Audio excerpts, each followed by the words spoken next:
Dragon Ball Super, whether you love it or hate it, you cannot deny the abundance of fan service throughout the anime and especially the manga. In this video, I will go through several types of fan service, both good and bad, in Dragon Ball Super and dissect them, and then eventually pretty much lay the foundation of how to write good fan service in Dragon Ball Super.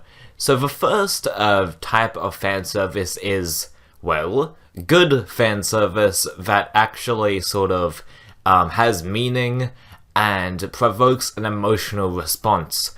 Most of fan service, if not all of it, is an attempt to pander to the fans of the show and to provoke an emotional response to said audience. And I think the best examples of these, of good fan service, is when Goku reenacts the Grandpa Gohan versus Goku fight in the Baba arc of the original Dragon Ball. That is terrific fan service because it's subtle, it's extremely subtle. I didn't catch it the first time like many other people, but when you do, it provokes that emotional response, and it's so subtle, but it means a lot, and you get caught up in it. It's emotional, but it only appears for like a couple of seconds, like he only reenacts it for a few seconds, but when you figure it out, it's just really good. And it provokes that response. So not all fan service has to be blatant and obnoxious.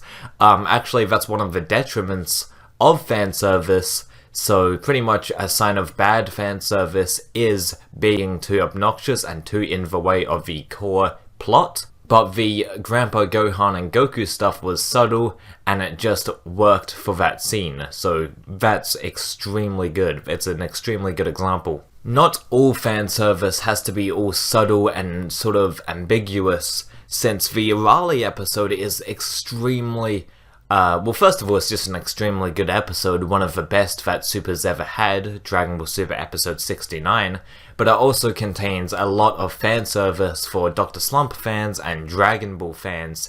In the Red Ribbon Army arc, we see Arale and they have another crossover in Dragon Ball Super, and yes, it is obnoxious, so it kind of breaks the second rule of, like, making fan service. Don't make it too obnoxious. The first rule being you have to have an emotional response, like you have to get a reaction, so it has to provoke an emotional response. This is extremely obnoxious, but it knows it because it's Dr. Slump and it's awesome.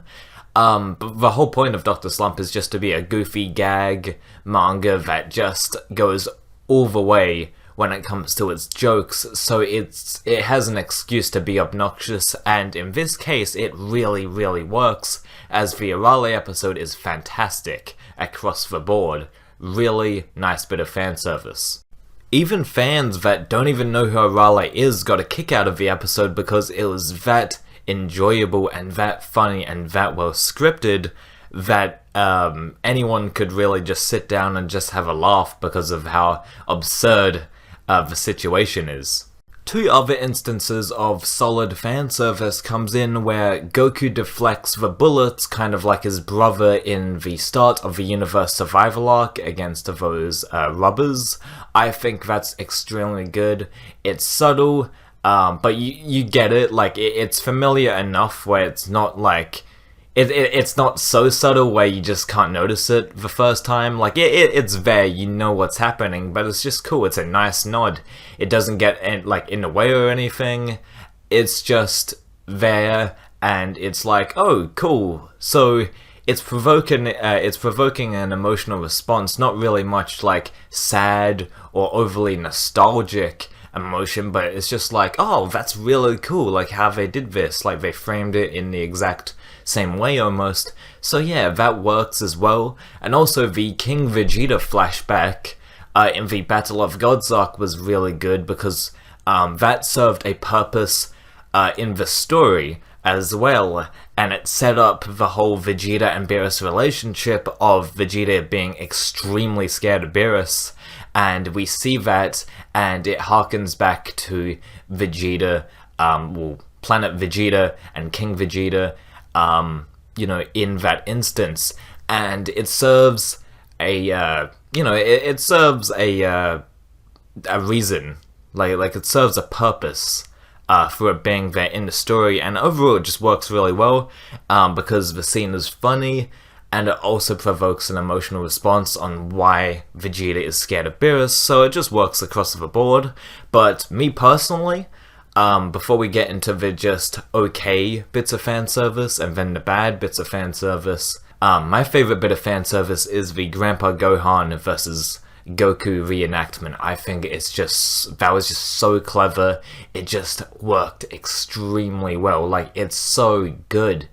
It's just for a few seconds, but I don't know, it's indescribable. Subtle, perfect, and emotional. It's just great. Now moving on to the neutral fan service that doesn't really need to be there, but it's kind of cool anyway. It's just there. It doesn't really provoke an emotional response, and it's just okay. It's not bad at all, but it's not great by any stretch of the imagination. And those are the special moves returning, like the Kienzan, the Kikoho, stuff like that. The final Kamehameha appearing for the first time in, the anime. Those are cool, and Vegito also. It's cool, and Vegito actually serves a purpose in the story, but there's not enough time to really build up to it, so I guess that's why it doesn't really work, because those are big moves, those are big moments, and since most of the time there's no actual build-up to, really solidify the importance of the move, it doesn't really work, and it just comes off as a fan service. Kind of like a mixed bag of fan service. Not great, it's not, bad. It's not bad, but it's not great. Anyway, now we're getting into the terrible fan service that we've seen so far in Dragon Ball Super. This includes the Copy Vegeta stuff versus Goku. Now, while the Grandpa Gohan and the Goku stuff, that is fantastic because it's subtle, it's perfect. The Copy Vegeta stuff is really obnoxious, and they don't do anything with it. Like, if you're going to have Goku versus Vegeta round 3, why not do anything with it? It's just a waste.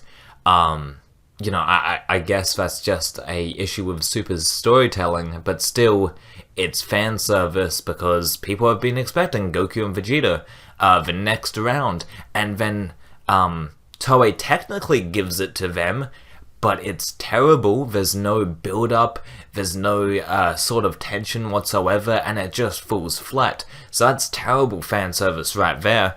And also the Ginyu and Tagoma stuff, I think that's just a waste. Like, it's just trying to tack on, like, it's just tacked on for the sake of extending out the arc, because it needs to be, extended more than the movie. So, yeah, it just doesn't work. It really does not, because it's just like, oh, Tagoma switched with Ginyu. Okay. To conclude and to reiterate slightly, how to do Dragon Ball Super fan service. Don't make it too obnoxious. It could work if it's material such as Dr. Slump, that's just a rare instance though. But most of the time, do not make it too obnoxious, do not make it too prevalent, and it needs to provoke an emotional response. The fan service needs to push an emotion, whether that be sadness, joy, anger, whatever. It just needs to push that, and that's quality fan service right there. And the best kind of fan service is when it doesn't concern the plot as much.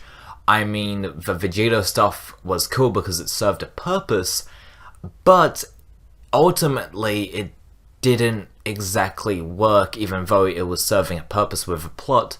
And the Grandpa Gohan and the Goku stuff, that doesn't have anything to do with the episode, but it was really cool to see, and it provoked that response. And it needs to mean something at the end of the day. the weight behind the Grandpa Gohan stuff, it means a lot. Like, it's just amazing to see, because that was such an iconic battle, and like, without even any words, you know, it's just a loving send-off to Gohan in a way, a loving tribute, and it's just like Goku still cares about this guy, like he still loves him, even though, you know, he's gone, you know, from his life.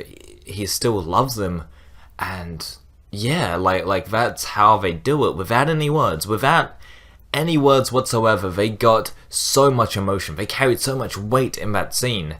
But anyway, that is how you do Dragon Ball Super fan service. So hopefully you enjoyed this little video, this little dissection here of Dragon Ball Super. Mostly the anime, but if you guys want, I can tackle the manga, even though I've kind of dropped it because it sucks. But anyway, please rate, comment, and subscribe. See you later.